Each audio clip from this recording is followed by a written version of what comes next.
タリストの塚本平です。アコースティックギターをできるだけプレイヤーからの僕自身の個人的な経験から皆さんにお伝えできたらと思いこの動画を作りました。今日紹介するギターはこのギターです。ラリビーの LV10、LV10 という素晴らしいギターです。こういう感じです。ラリビーというのは日本ではラリビーとして知られている会社ですが、という僕自身も日本にいるときはラリビーと呼んでいましたが、今日はですねラリビーと言います。スペルはこうなってます。見えますでしょうか。LARRIVEE、 そして最後の E から一つ前の E の上にアクセントマークがついていまして、正しい発音をラリベと言います。ラリベ、言いにくい発音ですが、せっかくなので今日は、この動画ではラリベと言いたいと思います。この名前はどこから来たのかと言いますと、この創始者であるジョン・ラリベの、ラストネームです。彼はカナダの出身で、カナダの東部の出身です。カナダの東部には、非常にたくさんのフランスからの移民が多いんですが、フレンチカナディアンの文化が根付いた場所で、なのでそのフランス語読みをすることが多々あります。彼の名前自身もJEAN と書きます。普通に英語で読むとジーンとなるところを彼の名前もジョンとフランス語読みになります。ジョン・ラリベ、それが創始者です。1967年に、彼がラリビーを始めました。始めたのは、カナダ東部のトロントでした。それまでの職業というのは、オートメカニック、つまり車の整備士。それで徐々に、ギター制作に、関して、興味が湧いてきて、修行した後独立しました。トロントで10年会社を回した後、カナダの東部から西部ブリティッシュコロンビア州というところにラリビーの拠点を移しました。いろいろ理由はあるんですが、その一つ大きな理由はブリティッシュコロンビア州というところはギターの木材に用いることのできる豊かな木がたくさん取れるということです。そこで、ブリティッシュコロンビア州バンクーバーで、長い間、会社を経営していって、2001年にアメリカのカリフォルニア州の、ロサンゼルスから、約車で1時間、北西部、太平洋側沿いに行った小さな町がありまして、オックスナードという町に、別の工場を、作りました。去年の暮れに11月にカリフォルニアでツアーがあったんですが、そのオックスナードをちょうど通って次の町サンタバーバラという町でコンサートがあったので、ジョンに連絡したところ、ちょっとラリビーに寄らせてくれないかと快く引き受けてくれまして、非常に充実した時間をラリビーで過ごしたので、そのことも後ほど皆さんにお話ししたいと思います。2001年から先ほど言ったアメリカとカナダの2つの工場を同時にやっていたんですが、とうとう2013年カナダのバンクーバーの工場を完全にストップして、今は全てのラリビーのギターはアメリカのカリフォルニア州オックスナードで作っています。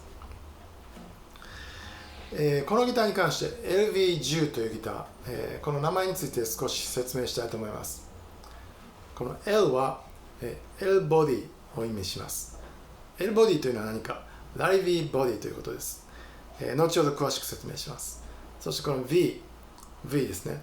これはベネチアンカッタウェイということを意味します。このギターはカッタウェイ仕様になっています。ここが。カッタウェイにはアコースティックギターに関して2つ大きな分け方がありまして、大きな、2つのやり方がありまして、この部分が丸いのをベネチアンカッタウェイと言います。ほとんどのアコギがこのベネチアンカッタウェイで、もう一つのタイプをフローレンタインカッターウェイと言いまして、この部分が鋭角になったとんがったカッターウェイで、むしろかつてラリベはこのとんがったフローレンタインカッターウェイのいわば先駆者として知られている会社なんですが、このギターに関してはベネチアンカッターウェイ V になっています。この10という番号はこのラリビーではこのサイドとバックにローズウッドという木材を使っている、そういう意味です。 LV10。もう一度話を戻して、この最初のスペル L ですね。ラリビーボディとはどういうことかというと、つまりこのボディの大きさとボディの厚み、ネックの太さ、このヘッドプレートの大きさ、この総括したデザインを L ボディと言います。ラリビーの最もメーカーとしてユニークだと思うところがありまして、それは例えばですね、アメリカ、カナダの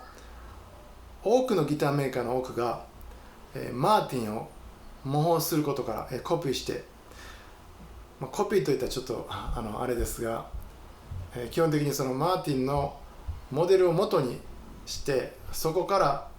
に自分たちのアイデアを注ぎ込みながらギターを制作していく、そういうプロセスをとっている会社が本当にたくさんあるんですが、実際のところそのラリビーも途中から、ドレッドノートまた OM など、そのもともとマーティンのモデルの形を元に作っていって、それ自体も素晴らしいんですが、このラリビーの場合はこのジョーン自身の、元来、自分のアイデア、マーティンのアイデアではなく自分のアイデアから始めて、それを貫いてきた、すごく珍しい、そういう会社だと思います。それについてまた詳しいこと、一体どういうところがその彼のアイデアかというところを後で説明します。そうですね、マーティン、それでマーティンの模倣するのはなぜかと言いますと、基本的にですね、アメリカ、カナダ人の人たち、ギターが好きな人たちの耳の中には、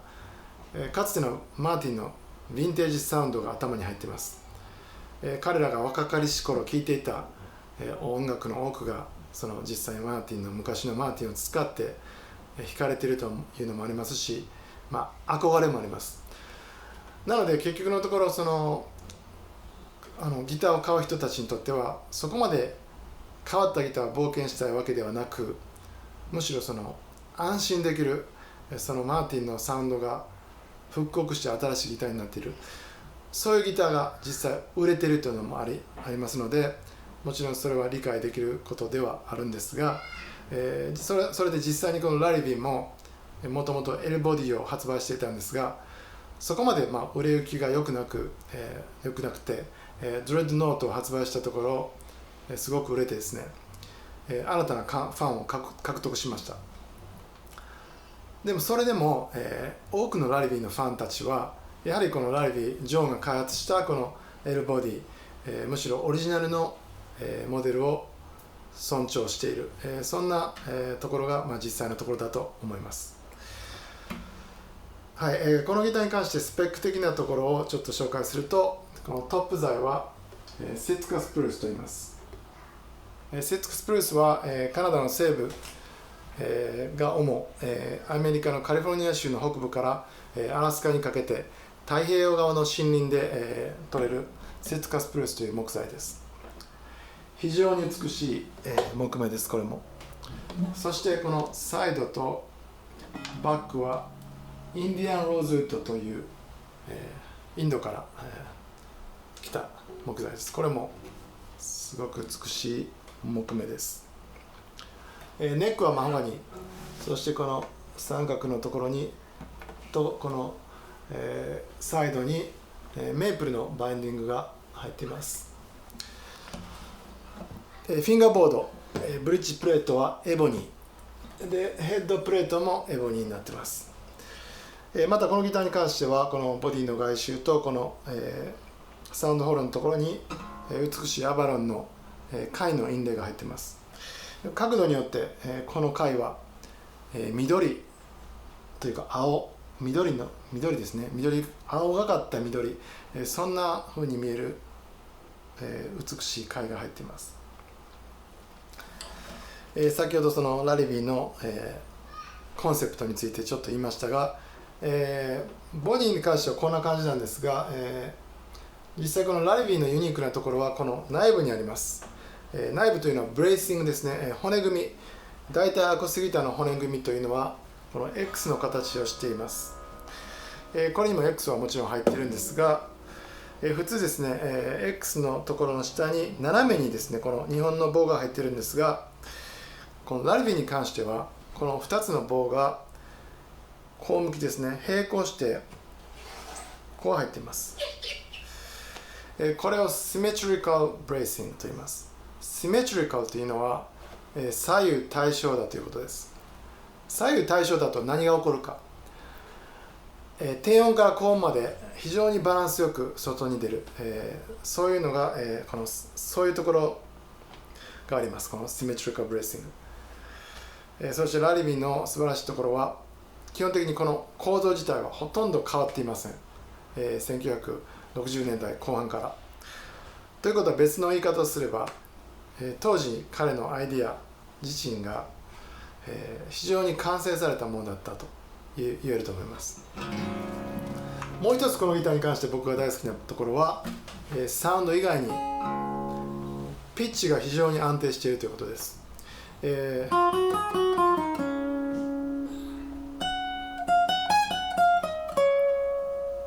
高音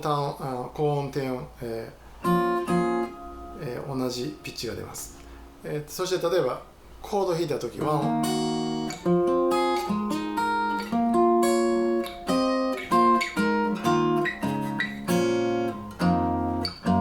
非常にきれいに出てくれます。もちろんピッチというのは例えば僕が、フォーク系だったりブルースのミュージシャンで、主にローポジションで弾く場合だとあんまり高いところのピッチは関係なかったりもするんですが、僕自身は、フィンガーボードのいろんなところを使って音楽を作るタイプなので、このピッチの良さというのは、非常に助かりますし、別のことを考えなくても、音楽に集中できる、そういう楽器です。そしてもう一つだけ、このジョン・ラリビーに関して、先ほど、実際にこの工場を訪れて、話をしましたが、その時にですね、ジョン自身が迎えてくれて、いろいろ自分のコンセプトについて語ってくれました。それと同時に、実際にその工房を見せてくれて、どういうふうにギターを作っているのか、そして、豊富な木材を見せてくれました。この豊富な木材というところにこのラリビーのもう一つのポイントがありまして、ジョン・ラリビーという人はギターメーカー、ギターの職人という顔とは別にウッドサプライヤー、つまり材木屋としても知られているというのが有名なところです。つまりですね、彼自身がかつてはチェーンソーを持って森の中に入っていき、自分で木を選んでですね、それをギターのストックとして寝かしておく、そういうプロセスを何十年もやってきた人です。なので本当に木に関する知識はすごい深いものがあり、彼自身がそれを木を使っているので、とにかく木がいい。どんなラリビーのギターでもまず見た目ですね、見た目と材質、すごく品質がいいものを使っているというのがあります。そしてまたラリビーは、ファミリービジネスでもあって、このヘッドプレート自体はすごくシンプルな、ラリビーのモデルですが、ここに非常にアーティスティックなインレイがあるタイプも多くて、彼の奥さんウェンディ・ラリビーがこのインレイ自体を手がけてて、今は息子2人が、工場を手伝って、本当にもちろん家族だけではなくて他のスタッフメンバーもいるんですが、家族経営が基本になっている、そんな、ラリビーです。では実際に1曲、曲を弾いて、皆さんにこのサウンドを、音楽としてどうなるのかっていうのを聴いてもらえたらと思います。オリジナル曲で「焚き火」という、曲を弾きたいと思います。今この、ギターは、ダッドガードチューニング DAD、GAD というチューニングしているんですが、それをさらに全ての音を半音下げて、この6弦が C シャープ、ドのシャープ、1弦がも C シャープ、ドシャープになっています。これをする理由は、このギターに、特に低音に関してすごくポテンシャルを感じていまして、C シャープにしても非常に豊かな低音が出る。そしてこの低音に関して一つだけ付け加えたいのが、このラリヴィ自体の楽器はすごくスティフ、つまり硬く作ってます。しっかり作ってます。なので一ついいポイントは、これから20年先、30年先、使っていっても、ボディ自体はしっかりしているので、壊れない。そしてもう一つ別の角度から言うと、例えば特に低音なんですが、最初できて工場から出来たての時にはそこまではっきりと、音が鳴るわけではない。このギターも実際3年目なんですが、1年目の時は、特に低音は何かこうこもったような印象でした。それが徐々に引き込むにつれて今3年経って非常にクリアな部分が出てきてはっきりとした輪郭を持ってきました。なのでこれからどういうふうに音が変わっていくか非常に楽しみなギターです。長くなりましたが、それでは「焚き火」というオリジナル曲を聴いてください。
いかがだったでしょうか。こういうサウンドの、非常に、月並みな言い方で言うとバランスのいい、そんな楽器ですが、素晴らしいギターです。そして、いいことばっかり今まで言っていましたが、いくつかですね、僕自身の個人的な、感想、ここがこうだったらなっていう部分もちょっとだけあるので、それも正直に言いたいと思います。このボディの厚さ、もちろんこのボディの厚さから来るこのサウンドというのは分かってるんですが、特に座って弾いた時に本当に少しですがこのボディが薄かったらもう少しこのフィット感があるというのがあります。そしてですね、ネックが割とラリビのネックはちょっとだけ太めです。これが本当に少しだけ薄かったら、もちろん問題はないんですが、日本人には、手の小さい日本人にはもう少しフィットしやすいかなと思います。あとこのヘッドプレートのデザイン、このデザインはラリビの典型的なデザインですごくシンプルで、洗練された、僕も大好きなデザインですが、このチューニングペグですね、これがですね、これも基本的にこのラリビはこれをつけていることが多いんですが、ちょっとはっきり言えばおっさん臭い、もう少しここまで洗練されているので、ここをもうちょっと例えば色を変えるなり、小さいものにするなりすれば、もう少しさらに洗練度が加わるのではないかと思っています。もちろんこの機能的にはこのチューニングマシンは、特に問題はないです。はい、こんな感じで今日は、ライヴィの LV10 というギターを紹介しました。この動画を見てもらって、もし、この楽器に関して、また、ギター一般に関して、質問などありましたら、コメントでも、メールでもいいので、インフォメーションは、動画に載せておきますので、見て連絡ください。今日はどうもありがとうございました。